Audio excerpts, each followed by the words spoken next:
This is the first install video I'm doing on this car. This is an E92 335IS 2013. And I'm going to be installing a digital dash cluster, aftermarket mod. So let's see how it goes. So some of you that may know that have done some research on this topic, the E9X platform has a popular offering called the ID4 Motion digital cluster. I just wasn't willing to pay almost $2,000 for a fully featured device like that. So I found this company called CarLife-Mall.net. I could leave the link in the description. You know, for less than half the price, it's pretty well featured. And I've seen some good reviews, so we'll see how it goes. Here's a closer look at what comes in the box. I just took everything out of the plastic.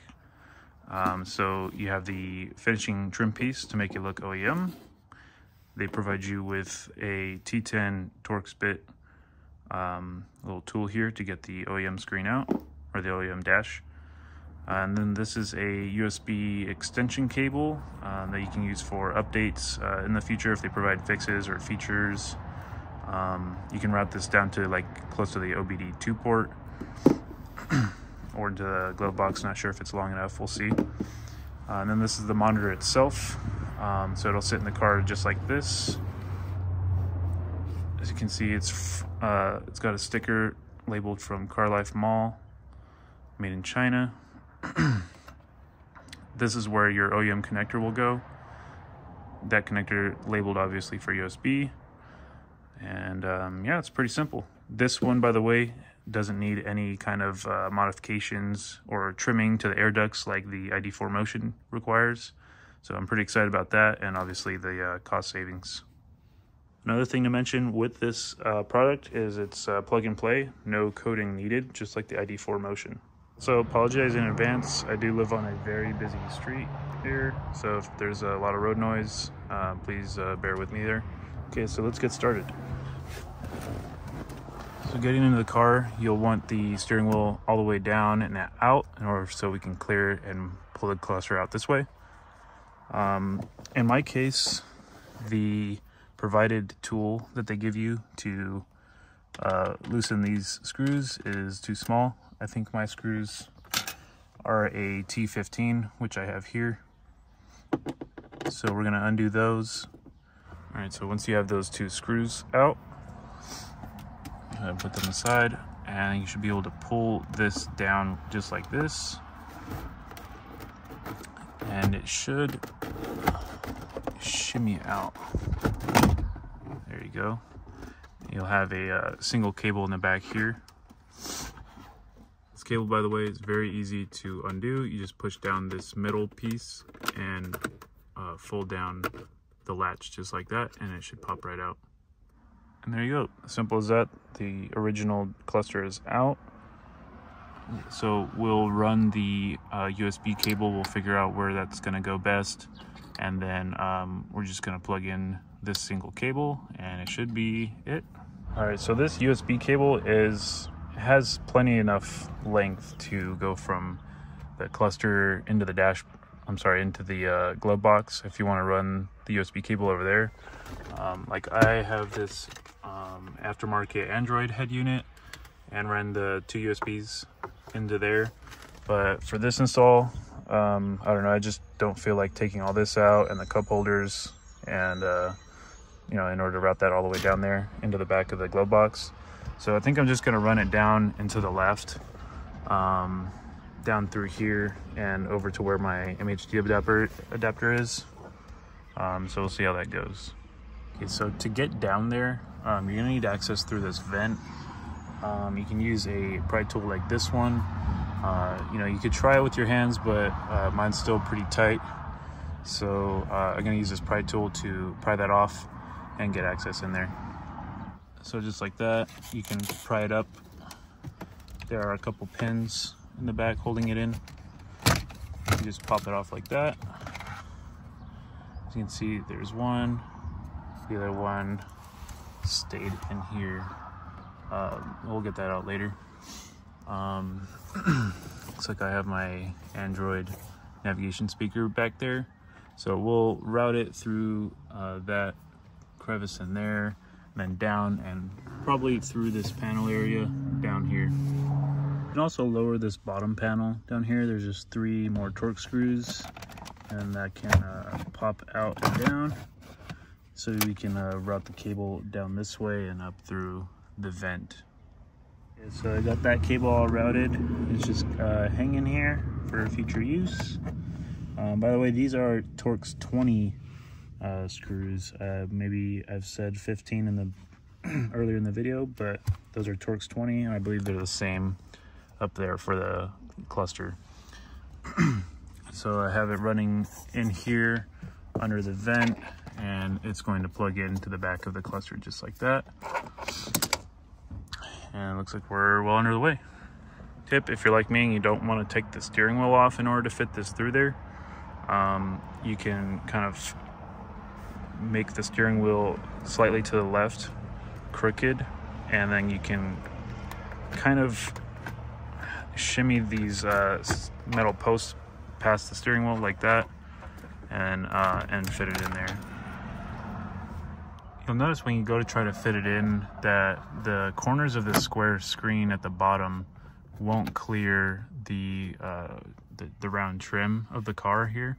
So you have to kind of fit one side in at a time, and to get it in its resting spot. Then from here, these holes will line up at the top with this finishing trim piece. They'll kind of go over these studs right here, and it'll all fit together. All right, so the screws are in. Fitment's pretty good. There's no major gaps anywhere around the edges. Pretty straightforward, plug and play like I said. Just had to run the cable and plug it in. So let's start it up and see how it looks. This is the first startup. That was pretty quick. Faster than my head unit there. Alright, so I just wanted to install the battery tender or charger, just because I'm probably going to be in this menu messing around with the settings for a while.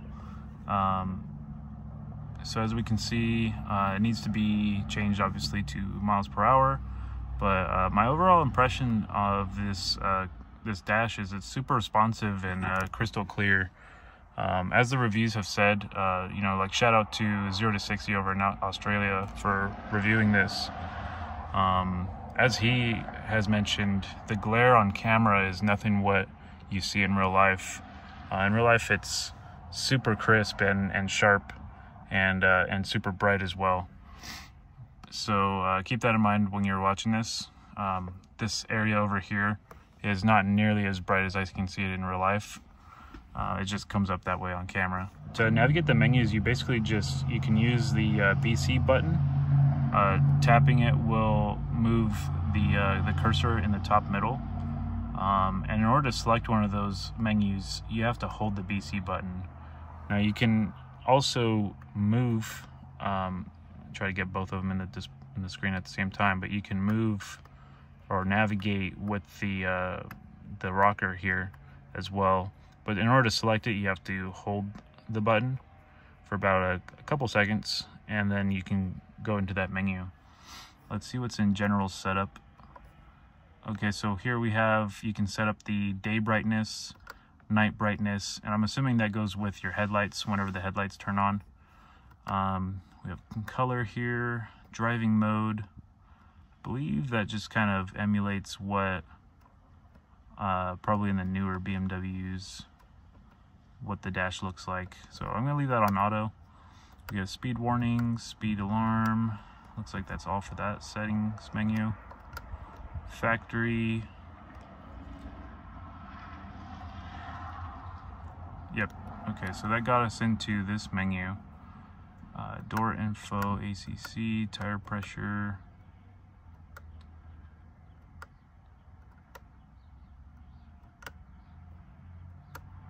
Okay, metric unit is where we want to change to imperial. Intelligent idling, not sure what that is either. I already changed it to imperial. Clock is enabled. I prefer 12-hour format, so I'm going to disable that. Outdoor temperature unit, I'm going to set to Fahrenheit. Doors info. Yeah, not exactly sure what that's gonna do yet.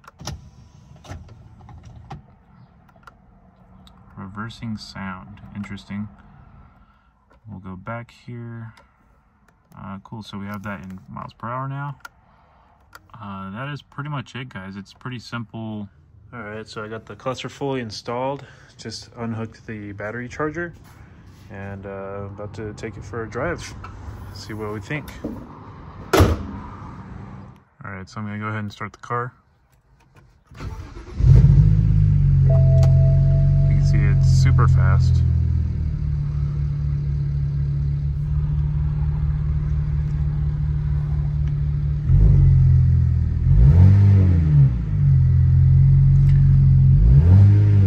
Yeah, it's super responsive. Looks like a high refresh rate display. Yeah, first impressions, I really like it. It's definitely worth it. Don't mind the brake errors I have. I just need to replace my sensors. Just like with everyone else that's reviewed this unit, I'm gonna use the Sport Plus theme. It just looks a lot cleaner, in my opinion, for how it displays the info on the left and whatnot. It's just a lot better readability for me.